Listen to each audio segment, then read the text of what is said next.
Well, a few weeks ago when we started cleaning out this long bed, we didn't realize we had poison ivy in here. We have so many different kinds of leaves in this mess.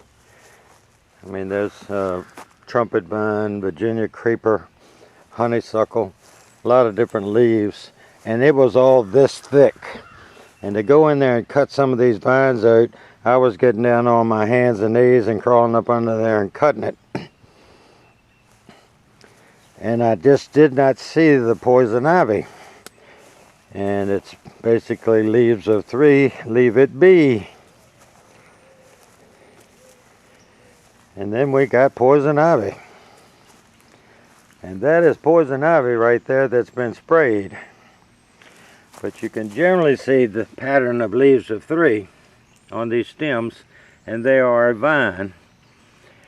And we've cut a lot out of here. You couldn't see any of this understory. You can see all the brown in there that was shaded.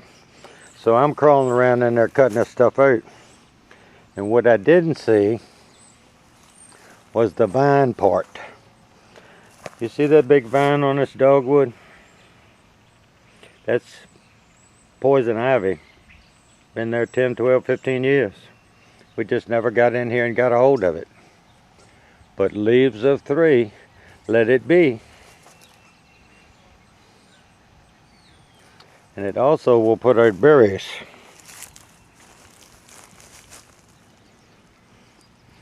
It's a little shady on this side, but the other side's got poison ivy leaves that have fallen off, laying on the ground. I don't want to step on them because when I take my boots off, I'll put them on, I might get it again.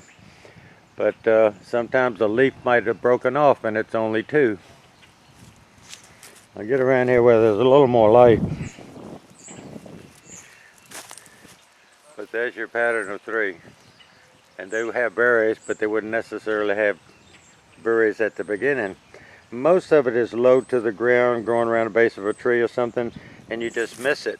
Now when we were cutting this out, we had dogwood leaves on this, and then we also had these. I thought it was a dogwood. I didn't pay any attention that it was poison ivy because it's out here. And if you just brush that, if you just touch that with your arm, it's got you.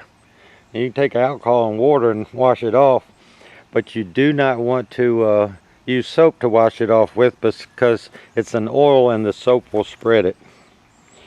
But the dogwood leaves look very similar to the poison ivy leaves.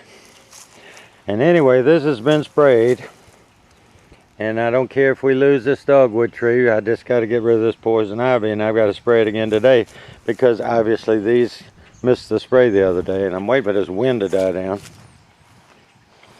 And I'll try to show you some little ones, and I'll go on the other side so the sun will be on it. I've got this little pass through, and you have to watch because if poison ivy's there and you step on it with your shoes and you reach down and pull your shoe off your foot, since the oil lasts a long time, it will still get you. Now this is all poison ivy, and see that one's got one that's been sprayed, but see that little shoot right there? It's 2 leaves in one. There's 2 leaves in one. It's always 3s. And this is the leaves on the ground, and I don't want to step on them. But it was all up in this dogwood, and see the dogwood has little seed fruits on it too. So I just missed the poison ivy. And see that poison ivy starts at the ground and comes all the way up and comes right out here. So it just looked like a dogwood to me. And you can imagine going in here on your hands and knees, because I got it on my knees, I got it on my hands, got it between my fingers, got it on my forearm, got it on my wrists, and you would miss it. It's just so many leaves in here. That's what it looks like when it first comes out the ground. It's been sprayed, but it didn't get enough on it, and that's sprayed. My neighbor put these little flags out with a little wire on it that people use for like marking where power lines go across property and all. And see this little shrub here? And I've sprayed it, and I don't care if I lose the spray. But see, it's still 3 leaves, but it's been sprayed. I'm trying to find one that hasn't been sprayed so you can see it on the ground. But see, you could confuse it with that stuff because that's 3 leaves plus 2 in the middle. Poison ivy's just 3 leaves. Poison ivy's running all back in that. See the vine coming up around that? Up in the top of that? Here's some more that I've sprayed. See the vine? It's just going back up in there. You don't know where it ends up. And you can get it from the leaves, you can get it from the stems, and you can get it from the main part that's coming up that tree. And the thicker it is, the more concentrated it is. There's some more little ones.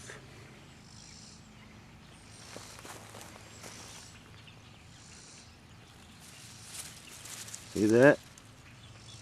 Now you got the dark green down there. That's not poison ivy, but see that lighter green? See all those 3 leaves? It's also got to get sprayed. Now this is Nandina. See, it has also leaves of 3 on the ends. On a new little shoot, it's got 5, but that 3 would make you see that, and then you see the poison ivy, and you think it's just some Nandina growing. Because you're just looking at all these leaves, and then you look at those leaves. Some of them are smaller, and this has got, you know, really old poison ivy, and you wouldn't think it would take that, been here that long, and nobody's ever got it on them. But you can see how it's got sort of a crimson brown on the roots going around that to come up into this mass. I hate to lose these Nandinas, but we'll spray them all. If you get it, boy, it'll itch you for 2 or 3 weeks and nothing you can do about it. And you'll wake up in the middle of the night and it'll wake you up because you will just be scratching your arms. And once you start, it's almost impossible to stop. You can't spread it after you get it and it's on you. You can't give it to anybody else unless the oil is still on your skin. So a day or 2 later, after you've washed and everything, you get all these blisters come up, and then they erupt, and then they start drying out, and that's when the itching is horrible. So you need to watch out for it. It will work on you.